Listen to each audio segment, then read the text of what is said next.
For more than a quarter of a century, members of the Calico family have been wondering what happened to their relative who once left home and never returned.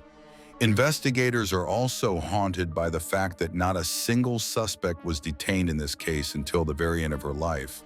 Party-doe mother of the missing Tara Calico hoped that her daughter was alive with age. The inconsolable women became clouded with grief in every girl passing by on a bicycle. She saw her daughter since this story. 34 years have passed, but Tara never returned home. The Calico case still remains open. In all these years, the police managed to find only one piece of evidence, and even that raised many questions. What happened to her, and is there a chance that she outlived her mother? 19-year-old Tara Calico was an organized and punctual person for her age. A second-year student of the psychology department of the University of New Mexico, always scheduled her day by the hour. On September 20th, 1988. The girl planned as usual in the morning to ride on bicycle and then play tennis with her boyfriend Mark Mann at 9:30. Tara told her mother, Patty Dahl, that she would ride 56 km along her favorite route around her hometown of Rio Communism and return by noon. Calico often rode with Doe, but this time mother refused to keep her daughter company. Patty advised her to take pepper spray with her. In the spring of the same year, Tara several times found notes with threats that were unknown and tied to her bicycle. But she only brushed off her mother's words and, instead of a means of self-defense, grabbed a player with a cassette of the group Boston. When Calico did not show up at 12:05, Dahl sensed something was wrong and went to look for her daughter. The woman rode along her daughter's route and, not finding her, immediately contacted the police. It turned out that the student was last seen at 11:45 on Highway 47. Witnesses reported that a white pickup truck was driving behind Tara for some time. However, no one saw either the accident or the kidnapping. Yes, and to say for sure, it was not possible whether this car was somehow connected with the disappearance of the girl a day later. 2 kilometers from Tara's house, the same cassette tape was found not far from this place on the road. Traces of bicycle tires were visible later. Police found parts of the Calico player, which were scattered 30 kilometers to the east of the city. She was sure that Tara was trying to show the direction in which she was dragged and kidnapped. Neither the student's other things nor she herself were ever found. The investigation did not rule out the possibility that the girl simply ran away from home.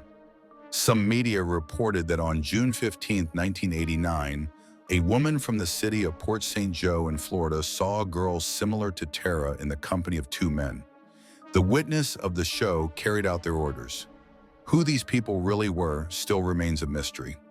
It is curious that on June 15th of the same year, the only significant evidence was found in the Port St. Joe parking lot. A photograph.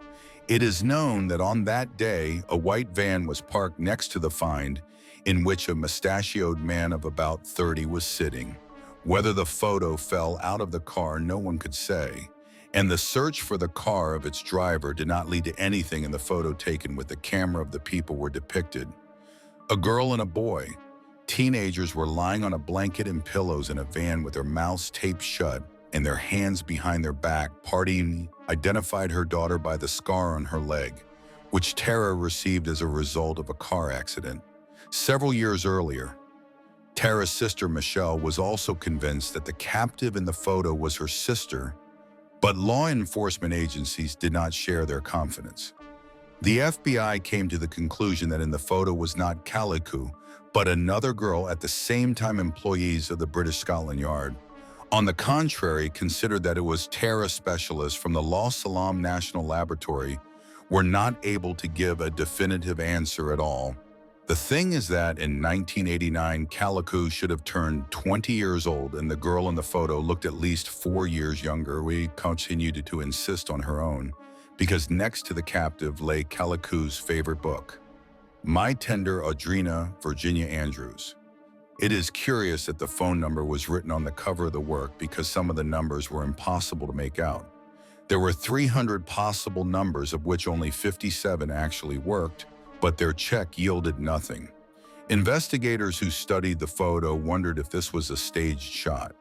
The police were confused by the fact that the girl's hands were clearly not tied. Her shoulders looked quite relaxed. In addition, the skin around the boys' mouths did not turn red, which meant only one thing. They stuck it on with tape just for the sake of the photo. However, this question remained unanswered. However, some law enforcement officers believed that the fear in the teenager's eyes was real. Who the boy was? The pictures are also still unclear. April 21st, 1988. Not far from the city where Tara lived, a 9-year-old boy, Michael Henley, went missing. He was hunting with his father in the Zuni Mountains, but at some point he fell behind him and disappeared into thin air. Henley's parents decided that their son was captured by unknown kidnappers. The police again began to doubt Michael's remains were found in the mountains. The examination showed that no one had deprived him of his life. His death was natural. Years later in the Californian community of Montecito, 2 similar photographs were found, in one of which the girl was already dead, with her mouth taped in the other photograph. The victim, with a blindfold, was sitting next to a man. Investigators provided the party with the footage for identification. The woman could not say for sure whether it was her before. In these photographs in 2003, Tara's boyfriend, Mark McKean, was convicted of wives. Law enforcement officers suggested that the man could have taken the life of Tara, whom he had been dating before her disappearance. However, investigators found no evidence for this theory in 2008. Valencia County Sheriff Rena Rivera said that he knew from the beginning what happened to the old woman. The police officer is sure that the student was being chased in a white pickup truck by 2 teenagers. At some point, the young men accidentally hit the girl in a panic. The young men took her life and buried her. Rivera said that he could not name the criminals because without a body, there will be empty accusations. In 2009, a woman called Daughter told investigators that she knew they worked together in a strip club. A psychic said that she allegedly had a vision, according to which Calico was deprived of life and buried somewhere in California. Police, of course, they checked the words of the witch, but for the investigation, they turned out to be useless. In the same 2009, David Barnes, sheriff of the city of Port St. Joe, received 2 letters sent from the city of Albuquerque. In the envelopes were pictures of a boy whose mouth was painted over with a black marker. The photo resembled the same frame from 1989. Image analysis again did not. Prints, no results. The case of the disappearance of Tara Calico still remains open, but now law enforcement agencies are already considering the pictures as evidence.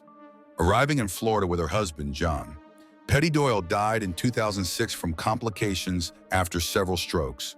However, she always thought about her daughter. Petty and John kept the bedroom for their daughter, bringing gifts there. Birthdays today.